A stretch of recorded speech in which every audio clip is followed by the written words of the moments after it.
call the October meeting of the Hudson River Bass River Regulating District to order. Pledge of Allegiance. I pledge allegiance to the flag of the United States of America and to the republic for which it stands, one nation, under God, indivisible, with liberty and justice for all.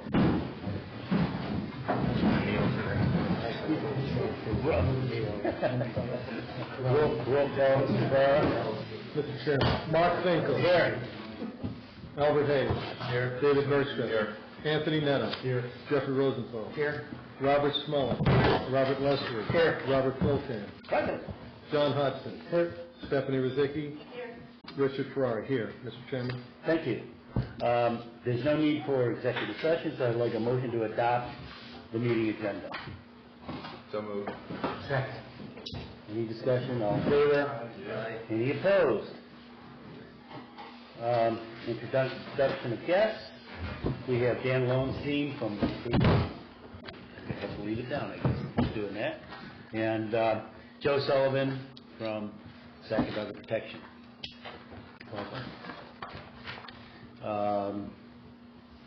Next item is approval of the September 12th board meeting minutes, which we all have. Any motion to accept? Mr. Hayes. Second. Any discussion, corrections, additions? All in favor? Aye. Any opposed? Report of the executive director. No. Good morning, board members and guests. We have Arcadis here this morning. Thank you for making the trip to present the Old Forge and Six Lakes Dam plan. We had a rather busy month, and we briefed the Hudson River area stakeholders on September 19th in Half Moon. This meeting sponsored by Assemblyman John McDonald and Senator Kathy Marchone. The members of the 5 counties from the Hudson River area were all present, and we had a presentation in which we showed where the current funding and how we spend the money in the Hudson River area was put out. And I think we cleared up a lot of, at least we leveled the information field amongst all the participants, including the legislators from most of the Hudson River area. Either they or their representatives were present to talk about the variety of funding resources that we have in the Hudson River area, and then some potential options for funding to go after the dam remediation plan that we presented at the last meeting. Good morning. Good morning. How are you? Have a seat.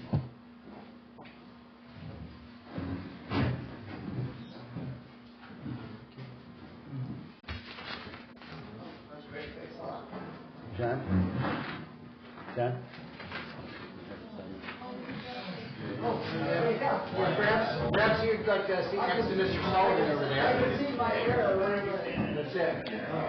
You'll be the star of the show in about 5 minutes. Sit there. I got the picture.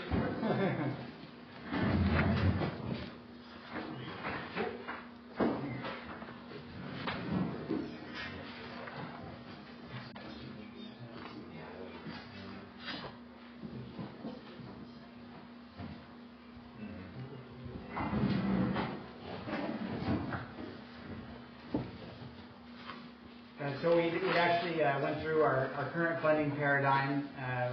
The folks present at the Hudson River area meeting, and then talked about some of the different options that have been discussed with the executive chamber, and now they've been essentially discussed with the public stakeholders in the Hudson River area to include, we think there may be some federal infrastructure funding in the out years, some potential for some state funding, and then since we've just been back down to D.C. for the Court of Appeals as to whether or not the federal headwaters benefits determination could be reviewed.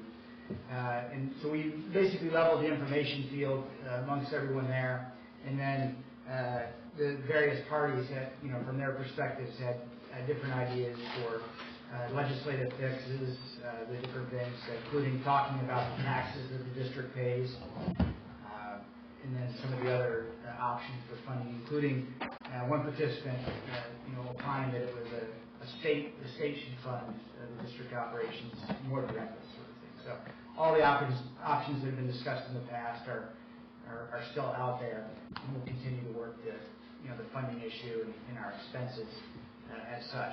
We're going to do something very similar this afternoon with some of the Black River area stakeholders. In this case, the public corporations, the counties from Jefferson and Lewis County, and perhaps Herkimer County will come, and we will present an operations and a funding overview from the Black River Stillwater perspective, and give them a tour of the dam and the power plant to show how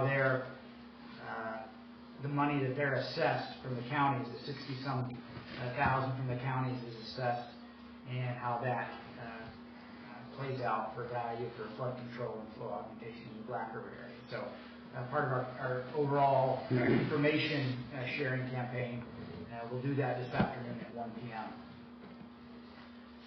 I did mention that Mr. Leslie will give a more detailed overview, but the U.S. Court of Appeals for the D.C. Circuit, that was held in 25th of September in Washington, D.C., and we'll await that because that's a big deal, that case against FERC, with us as the intervener and the Attorney General arguing for us. So, subject to your questions, that's my report for this month. Is there an appreciation of the flood control aspect and how we saved those counties? So specifically in the meeting with the Hudson River area stakeholders, I provided them 2 press releases from 2014 and 2017 that shows how the district prevented flooding in Saratoga, Albany, and Rensselaer counties, as well as Warren and Washington counties. So I think that the operations of the district are no longer the issue in which that they would say that we're not either efficient nor effective in our role and our mission. Okay. The question will be is whom pays for it, at what level, at the federal, at the state, or at the local level, sort of thing. So I think there's a genuine appreciation. That information is there. What each organization, where you stand is where you sit. What they choose to do with it is always the question. So. Any other questions, comments from anybody on the board? Thank you. Hunting paradigm, huh? That's quite a phrase. I like it. Move to contracts. Resolution to approve the extension of the bond council contract. Mr. Ferrara. Mr. Chairman, on page 12 is my memo. The resolution is on 13. The amendment is on page 14. The contract in question, C04-2013, was a contract we did back in 2013 to obtain bond counsel for the Conklinville spillway remediation bonding. That contract has been, we've amended a couple times. Actually, this may be the first amendment, the second. So our expectation was that the effort to get the funding approved and then the ultimate project funding agreement also approved. The expectation was maybe around August, which was the expiration date of this contract. It didn't happen. DEC did approve last month. The PFA, the public funding agreement, still has not been approved. We expect that to happen very soon. And there's a tentative closing date for the note of October 26th. Bond Council's been involved in making that happen, so accordingly we need to move that extension date out to be able to satisfy any additional billing by Bond Council, which will not be substantial. I believe there's $10,000 left on the contract. I certainly don't expect that to be depleted. The board have any questions? And we're just going to go out 1 year. Doesn't mean that they're going to be doing work for a year, but we typically go out 1 year from the expiration date. In that case, I'd like a resolution to approve the extension of the bond council contract. I'll make that motion. Mr. Rosenthal. Second? I'll second that. Any further discussion, comments? No. All in favor? Aye. Any opposed? So moved. We move on to Arcadis. And we need a resolution to accept Arcadis of New York's proposal to perform Old Forge and Sixth Lake remedial measures work. Thank you, Mr. Chairman. My memorandum's on page 15, very brief summary overview of the proposal, leading to the resolution. Attached to it is the written proposal that Arcadis has developed for us for the engineering design through the construction phase services for the remediation of the Forge and Sixth Lake. And we do have, as you mentioned, representatives from Arcadis who would be ready and willing to provide detailed information and work through that in the presentation, the proposal that's written and before you. Okay, well, we're ready. And yeah, before you do it, I'm sorry, I was remiss.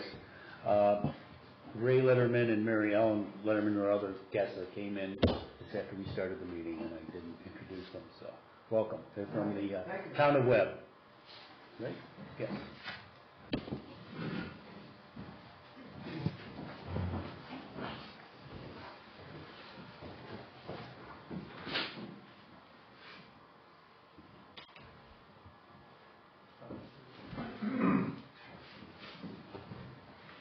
Okay, good? Sure. First of all, my name's Dan Lowenstein. I'm a Senior Vice President with Arcadis, and my responsibilities are pretty much upstate New York, and I've been with the firm for 37 years, so it's a long-standing relationship with what our firm has provided, so I'm not new to the organization or anything like that. So on behalf of Arcadis, we thank you for this opportunity to present what we're going to do with the district. We've worked pretty hard with both Robs to come up with the scope and budget for this project. It's a pretty complicated and long project. So what's going to happen now here, we'll just give a quick overview. Bob Titus is the project manager. Can You may want to tip that just a bit more. Get your graphics on. You're blind. I'm the speaker. Oh. Wow. Okay. Kind of smooth. It's better than it was. It's not the projector, it's the screen. Of the screen. So, What's it doing? It's just Oh, it's got it. That's just Margin. fine. Might need to push it back. Maybe. Technology is great. I have a box of carbon paper in my lower left desk drawer, just in case. Ward off the apocalypse. You betcha.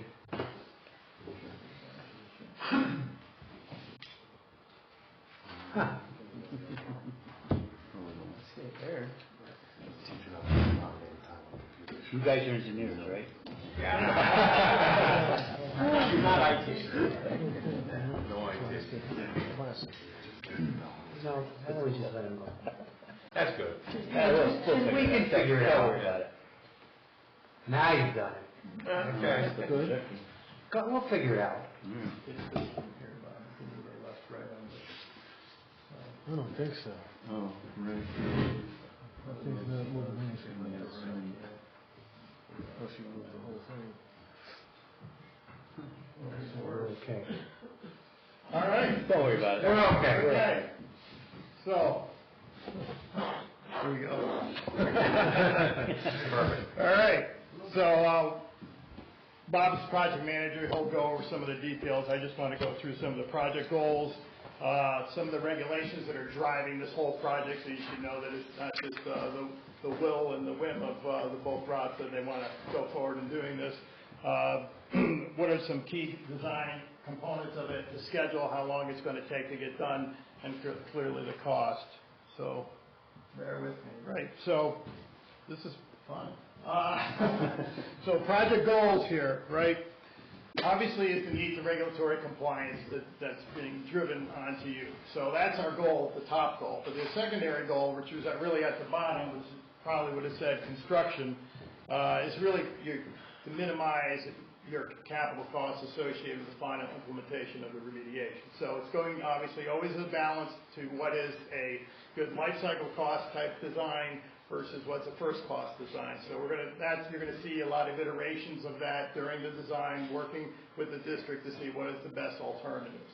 So that was the goals. Obviously, we have to deal with a huge field component. Bob is going to go over that. Permitting, working with the regulators. Certainly, Rob understands how we have to work through the regulators and get their approvals of the project.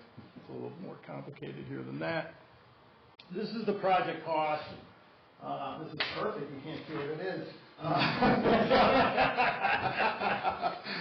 So, That's on page 20. yeah. Page 35 of your, Did you have- your book. I don't know if you brought in.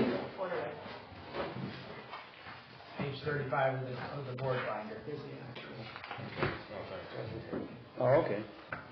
Oh, thank you. That works. Oh, there it goes. Great, thank you. Yep. So, guys, Rob Poltan brought lab charts for the board members, so you can just turn the screen off too.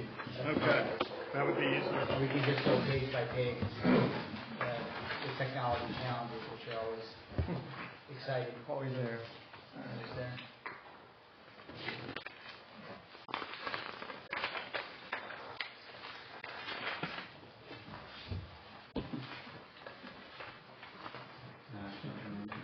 Let's keep going, Bob.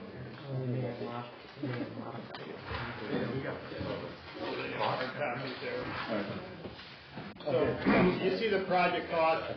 Each one of those tabs are detailed. We'll go through the project approach, what is going on for the field investigation. But it's a complex, long. It's really a 3-year project, or 2 years, 1 year of design, 1 year of construction, which that may stretch out depending on what type of things we encounter, either in permitting, field investigations, or working with the community to make it a right project. So, but that is all of those different costs are outlined in our proposal. I mean, and what I should have said earlier, which this is not going well, but you can interrupt us at any time to ask us any questions about cost or our scope.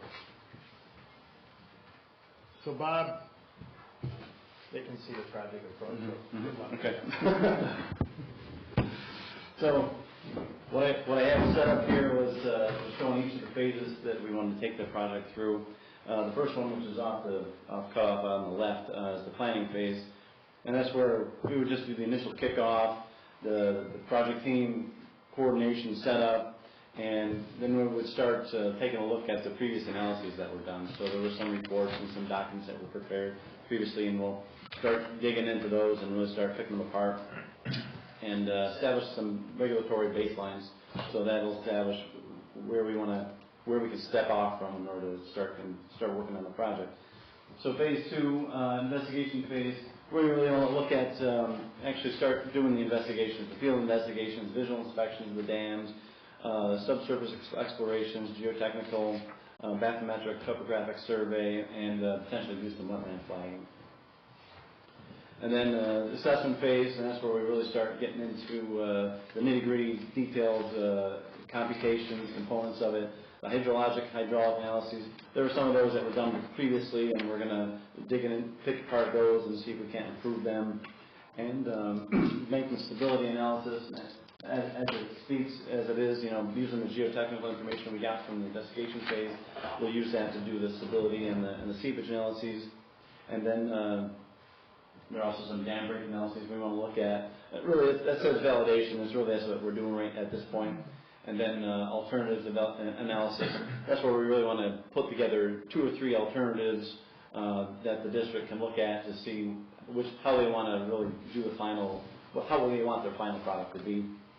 And then we'll move right into phase 4. That's where we get into the nice colors on that screen don't show it, but that's the design and permitting phase. So that's where we will take the selected alternative that was selected under the assessment phase and really start putting meat in the bones of that one. And we'll pull together the plan specifications and really take it through the 3-step process of 30%, 90%, and final design for that. And also, I'll get into more detail of that, but we're going to prepare, the whole permitting process we want to occur during this phase of the program as well. We want that to occur concurrently with the design process because it's, and really with the assessment phase, to a manner of speaking, so that we can compress the schedule as much as we can. And then, of course, the last phase is construction. That's the one behind the camera. But that's, as it speaks, that's the bidding, contracting, and then the actual construction with our full-time oversight. And then the regulatory requirements. In the top, we had the engineering assessment and alternatives analysis. So really what I wanted to do here was just kind of lay out some of the main points, some of the main things that we predicted that we'll have to deal with along the way for the regulations. And the first one being the engineering assessments and the alternatives analysis. That's a DEC requirement. We understand there's a memorandum of understanding between the district and the DEC, but it kind of almost as a formality, we want to still satisfy the requirements, but we definitely want to keep them happy. So we're planning a meeting with them. And then, of course, for Old Forest specifically, there's the district has requirements on it for the lake level, so we have to work with that. And the Clean Water Act, there will still need to be a joint application for permits submitted for the Clean Water Act for the DEC and the Army Corps, so we'll have to address that. For the local municipalities, at this point, we're expecting the Adirondack Park Agency will have some involvement, and we are planning, off the side it says, but we are planning one meeting with them to discuss what their requirements will be. And then stormwater management, that's typical stormwater pollution prevention planning. And wetland disturbance, in the next three, they have asterisks next to them. They're all connected to the seeker process. So the wetland disturbance, threatened and endangered species, National Register of Historic Places, those will all be needed for to go through the seeker process. And they have various agencies that we have to deal with that: DEC, U.S. Army Corps, Fish and Wildlife, and of course, New York State Office of Parks for the National Register of Historic Places. And then the town of Webb will have some involvement as the waterfront revitalization program. And we are planning on meeting with them. So this one says regulatory considerations. So I just want to get into some more of the details of what the impacts of the regulation is going to have. So there are many factors, of course, that will impact the schedule for each of the phases. And permit applications and the documentation, like I said before, we want that to occur concurrently with the design process, just so that we can, like I said, compress the schedule down as much as we can, rather than us completing the design and then moving on to permitting.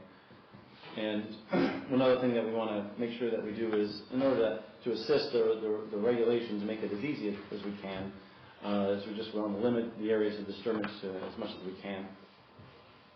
And we also, again, for the effort of minimizing the regulatory requirements, we want to take the community impacts into account as much as we can. And we understand there's the recreational use of the lakes, there's going to be noise during construction, there's going to be staging areas required, so we have to take that all into account through the whole process to make sure that we have the minimal impact as we can. So some of the key components of the design that we wanted to look at and present to you today that we took into consideration. First off, there are some deficiencies that were noted in previous reports, and really, as Dan mentioned, that's the main goal. That's the regulatory requirement. We want to get those addressed. And the main points from that are the control works, the below and middle level outlets of each dam, and the spillway capacity and emergency spillway capacities, and of course the stability and the seepage control. So this is the specific list of requirements or components that need to be addressed for the Sixth Lake Dam.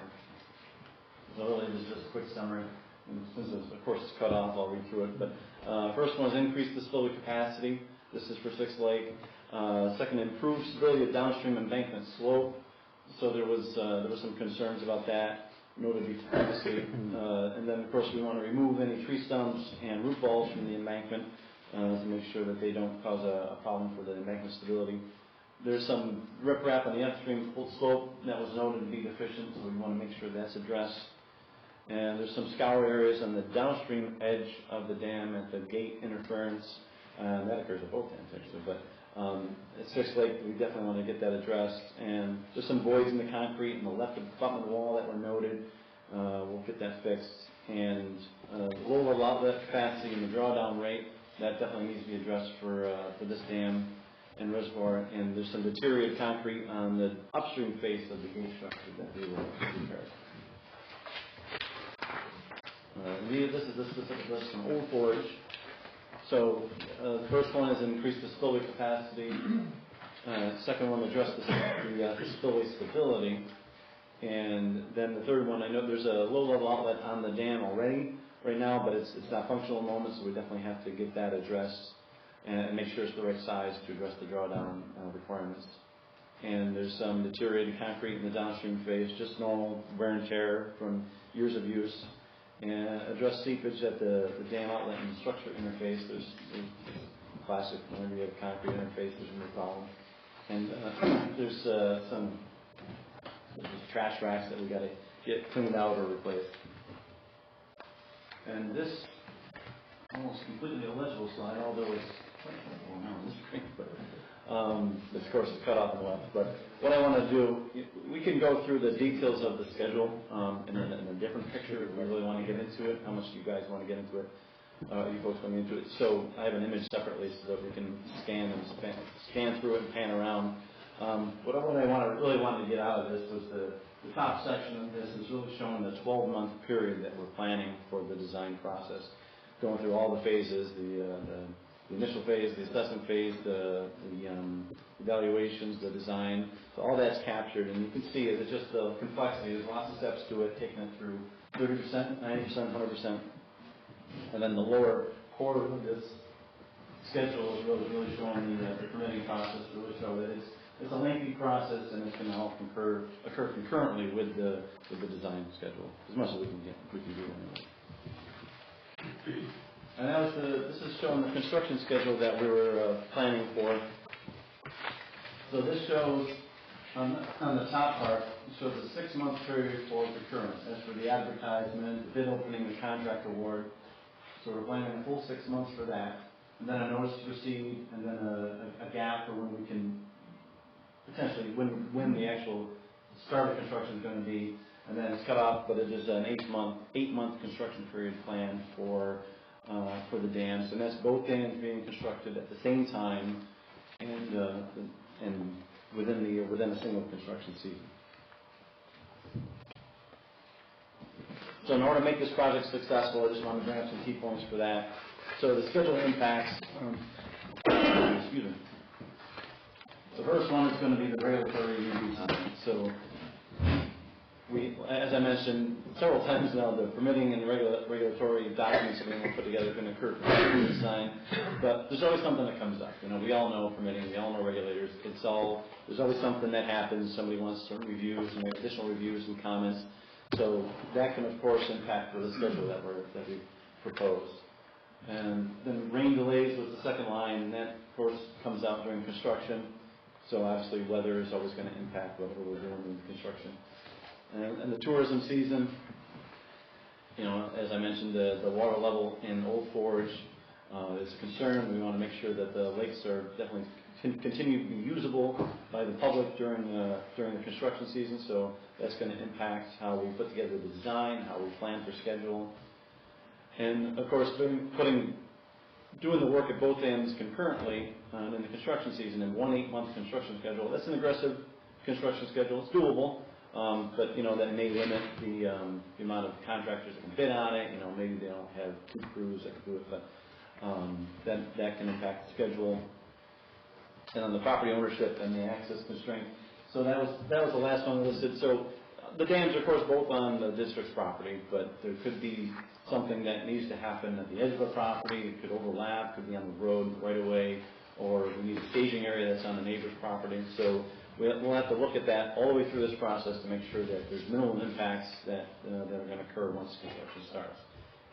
So then the potential other impacts that could occur, we were looking at the limits in case since the dams are small and we're right at the road in both cases. we have a limited amount of space relative to us immediate to the dams to work with staging, so we're definitely going to have to get that started planning right up front so that we had that built in. And then the coordination with the community use, so we have to coordinate with the town of Webb, with the Adirondack Park Agency. We want to make sure everybody's happy with the use of the lakes and make sure the impacts to the community are minimal. And then, of course, public safety during construction. Like I said, the dams are right on the road, so depending on where the vehicles are going to need to be for construction, there could be impacts to the traffic. So we have to consider that. And then, of course, working on the dams themselves, the water's going to keep flowing. It's got to go somewhere. So if we coffer dam in order to be able to dry out the area to work on the spillway, we still have to have an alternative route for the water to get by. So that's all going to be factored into the construction, to the design. And then, of course, out of scope permitting requirements if something comes up that we have to address. It could impact the cost. And that's it in a nutshell. So. Thank you. Thank you very much. Very good. This is all considered preventative maintenance type of thing, or is there a more of a priority than that? All this work?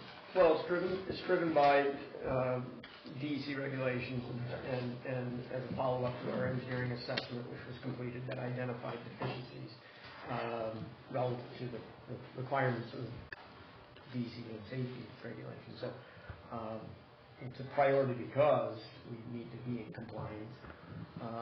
But overall, in addition to complying, it will extend the life of the structures significantly. I mean, ultimately, the goal in our greater rehabilitation plan that we presented last month, the ultimate goal there is for all the structures, including things like an old porch, to hopefully get out 30 or 40 years minimum life extension, so that they're safe to use and will continue to function the way they're supposed to for quite a while. Yeah. Good, thanks. I have a question. How about the optional task that you labeled in table 3? Mm-hmm. Since that's not part of the post resolution, is there a necessity for those optional tasks to be performed now? Because I see a dam breach analysis, which sounds like it would be a good thing. Well,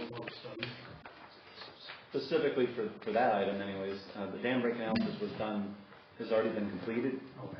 So that's just a matter of redoing it in case something comes up during the assessments that we're doing that says that it could be less or more of an impact downstream, and we may have to redo that analysis.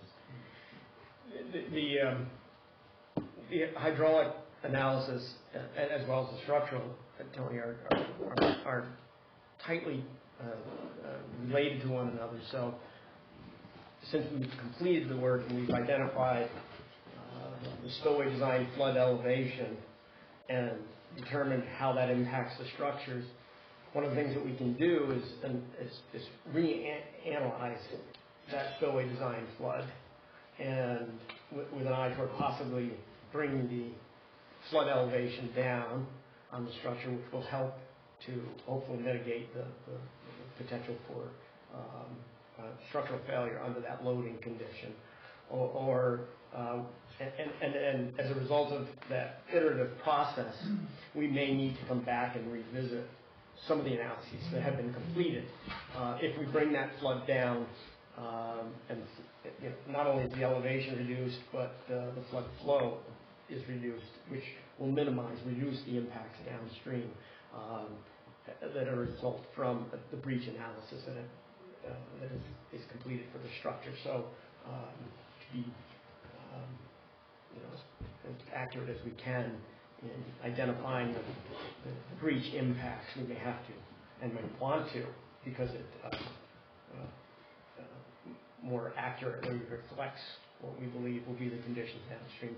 Rerun some of those additional models that have been done before.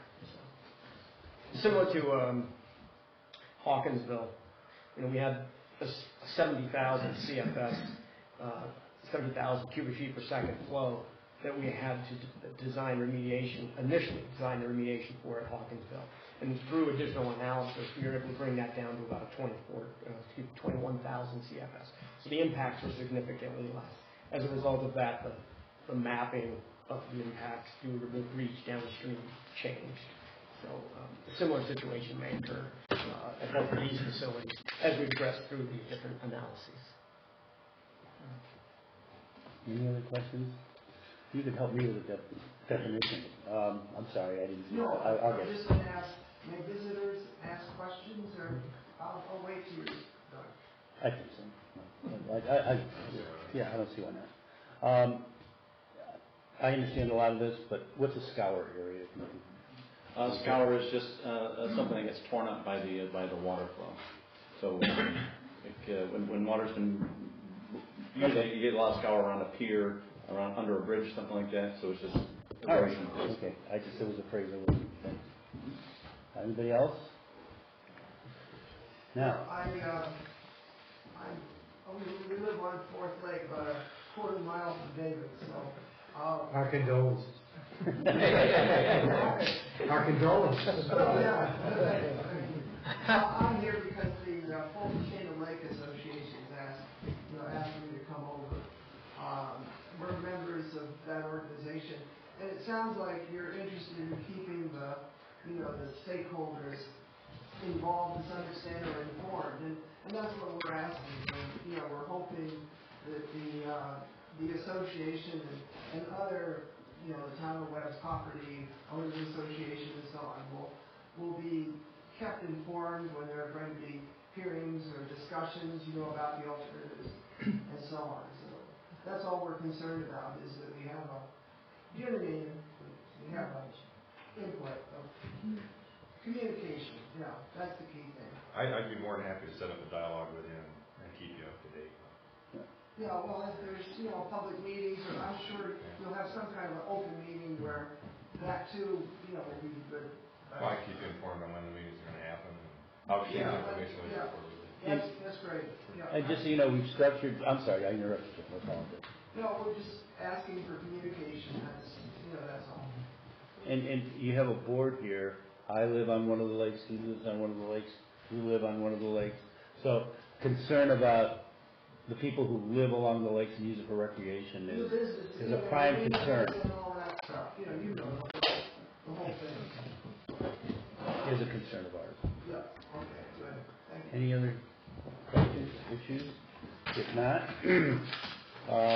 I'd like a motion, resolution to accept Arcadis of New York's proposal to perform the Old Forge and Sixth Lake remedial measures work. So moved. Second. Any further discussion, questions? All in favor? Aye. Any opposed? Thank you. Thank you very much, John. Thank you. Moving to staff and committee reports. General Counsel, Mr. Lutton. Well, as Mr. Smolin reported, he and I attended the Erie versus FERC appeal.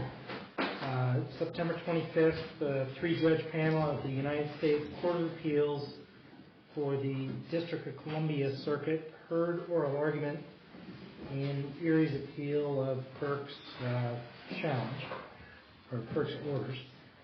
Basically, the orders concerned both the calculation of dates for the commencement of headwater benefits and FERC's order on rehearing dismissing Erie's appeal to that initial order, as well as Erie's request that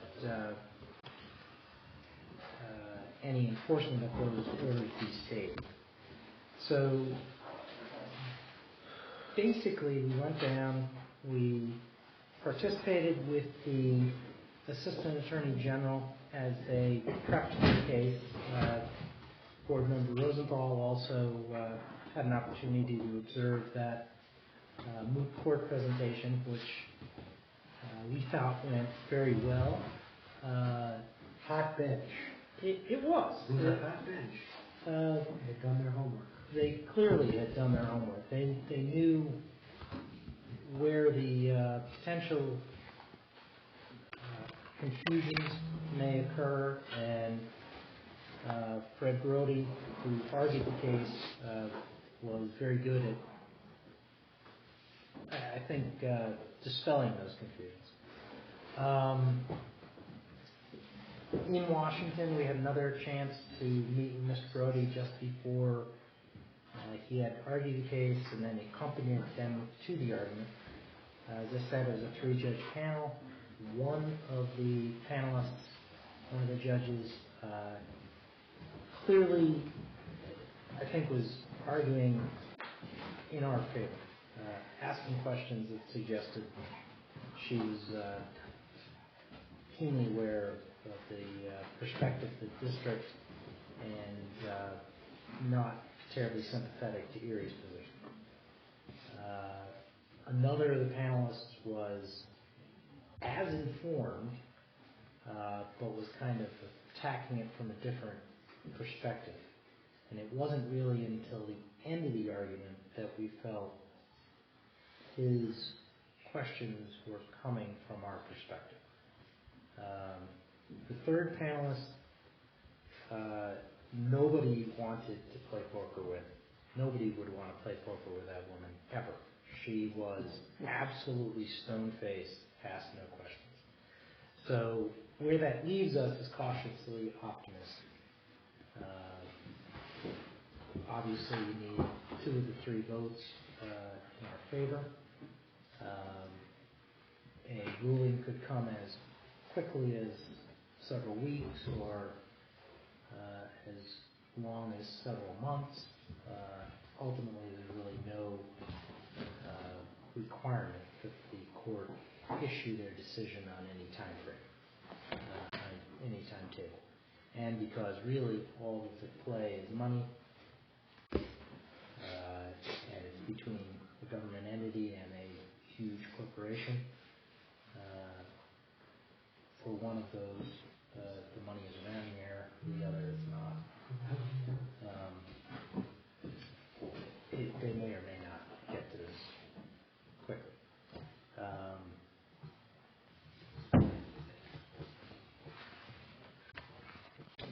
I guess, if I had to guess, I'd say ruling by Thanksgiving, but that's, my entry is the baby pool date. You didn't say the year, so let's say. Yeah.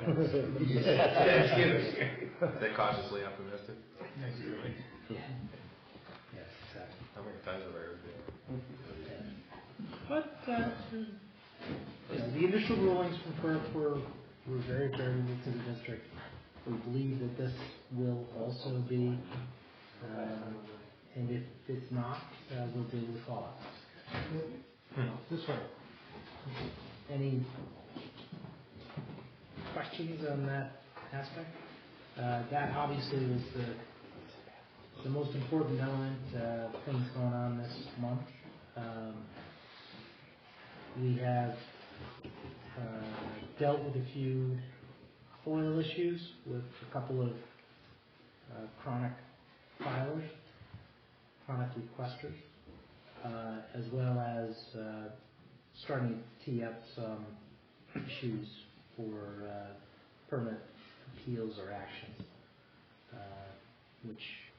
one of which I sent you copies of the documents.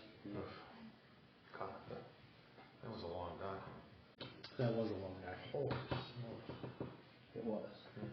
The letter was designed to ensure that the attorney for that particular permit was aware that the matter had not been brought to that surmise because he did not file an appeal. Understood.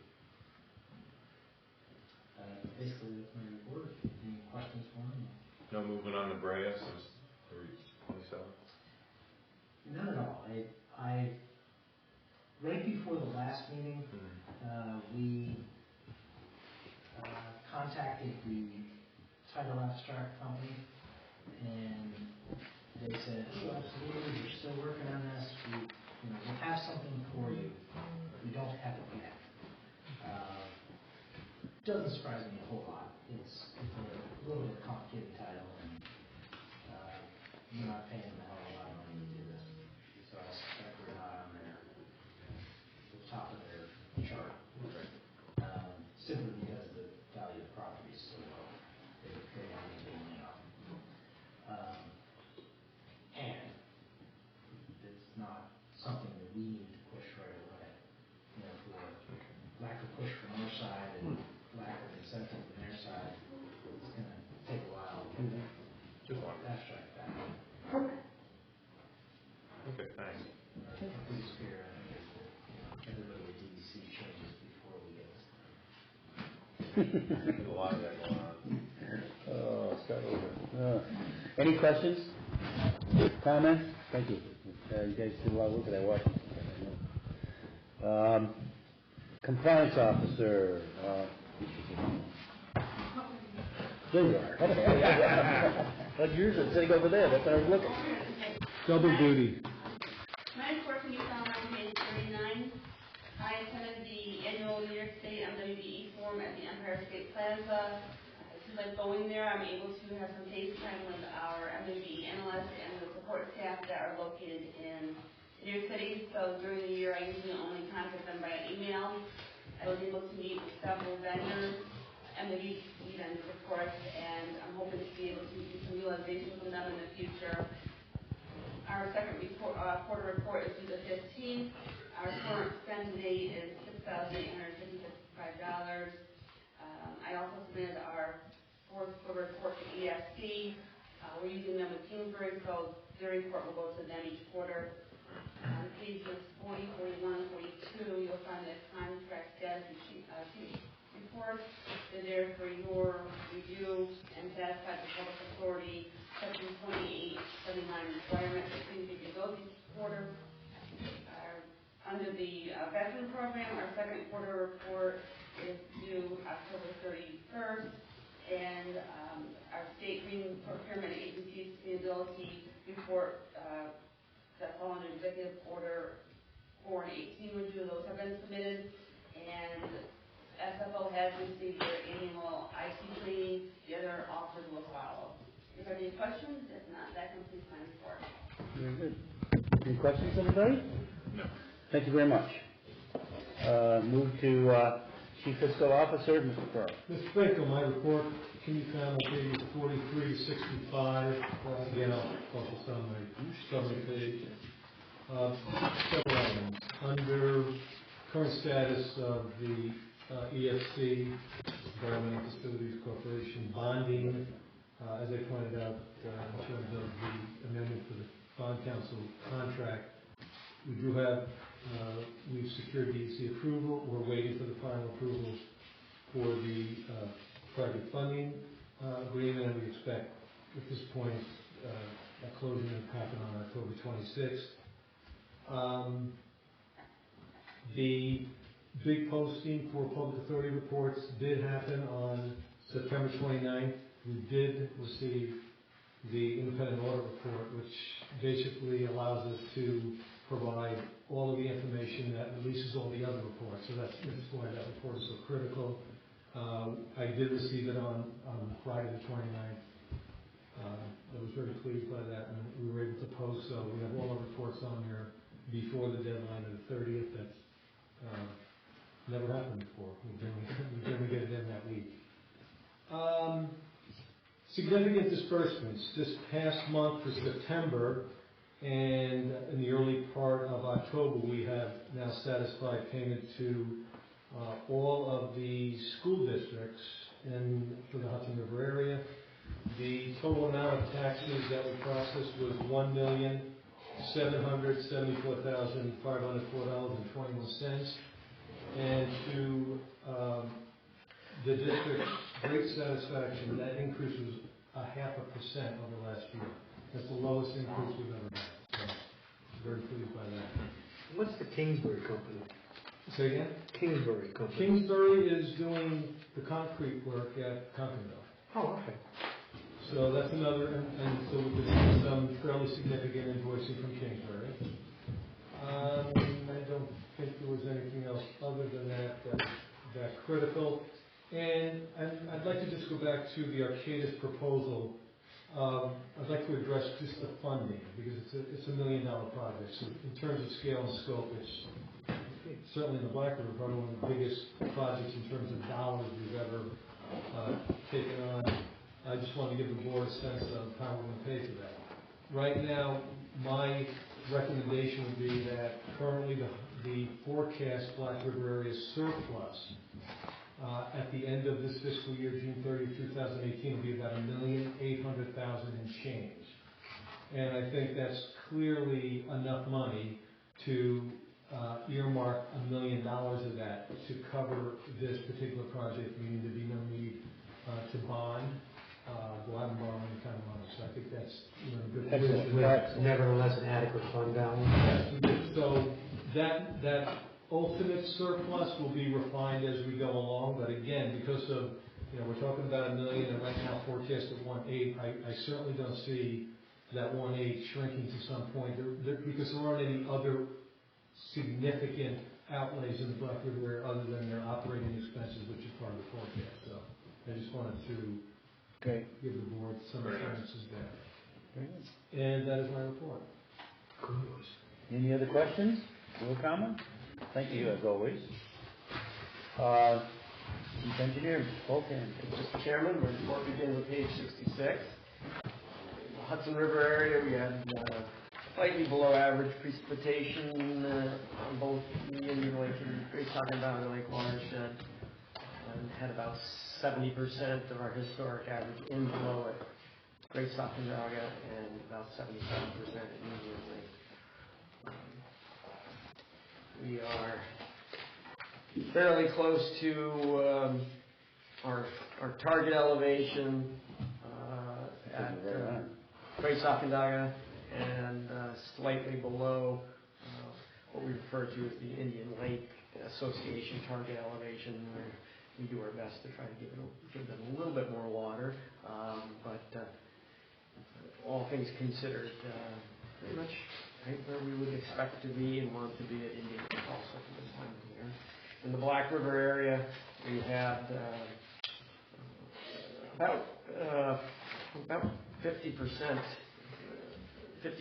55% of historic average precip in the month of September, and inflow to Stillwater Reservoir is about 54% of historic, and we are, as you can see on page 8 of my report, in between our target elevation and our historic average, and exactly 8.09 feet below the permanent crest and 10.09 feet below the top of flashpoints at Stillwater, and of course Old Fortune 6 Lake. Through September, we were right on our target. With the additional rain that we received over the weekend from the remnants of Nate, we began a little bit earlier some of our, what would typically be the drawdown, because the reservoirs did come up a little bit, and we're actually now drawing down for the beginning of the drawdown for the fall and winter period at both those facilities. Happy to take any questions and answer any questions if you have them. Otherwise, that concludes my report. Any questions? I just a quick one. Just on the graph for Stillwater. Yeah. There's a huge difference on both sides of the graph, beginning and end. On the target, I assume what they call operating. Yes. Yep. Historic. Right. And that's driven by the fact that there was probably 40 years of operation. Got it. And which inflated the historic? Well, so the historic reflects how it was operated. There were several different reasons. It generally was operated during the drawdown, the lowest part of the drawdown cycle, somewhat higher than what would be the best effective use of the storage capacity of the reservoir. So since I have become chief engineer targeting lower elevations at that time of the year to give us more capacity, so that we can retain some of the larger storms and have room also then at the end of the refilling cycle. So there is a less tendency for us to go over the top of flashboards because we've stored as much as we possibly can to that point. When we get to April and May, mid-April, beginning of May, and tend to get a little bit more rain. Previously, it had a tendency to push the reservoir up over that top of flashboard elevation, and this provides us that additional storage. Okay, thanks. Any other questions? Thank you. You're welcome. Hudson River Black River Area Administrator, Mr. Hudson. Thank you, Mr. Chairman. My report starts on page 100. Down in Great Sacandaga Lake, we had staff take DEC Fish and Wildlife out to Sand Island this past month to check on an active eagle's nest that's out there. And I assisted the operations engineer with the annual erosion inspection on the Great Sacandaga Lake. And presently up here, as you can see out back, we are digging a trench to get power over to the new garage. The garage is near completed, but in doing so, we need a new septic here for this building. And while we're digging that trench, we figured we'd put in a septic, new power line. We're going to need water down to the garage eventually, so we're putting everything in that trench in one dig instead of having to come back and redo it several times. So that's our motive there. And after the meeting, I'd be glad to take anybody down to the new garage and show them our great work that our staff has done here in the Black River area. Very good. I have nothing else. I'll be glad to answer any questions. Questions, comments? Well, again, thank you for the report. Any other board member questions or comments?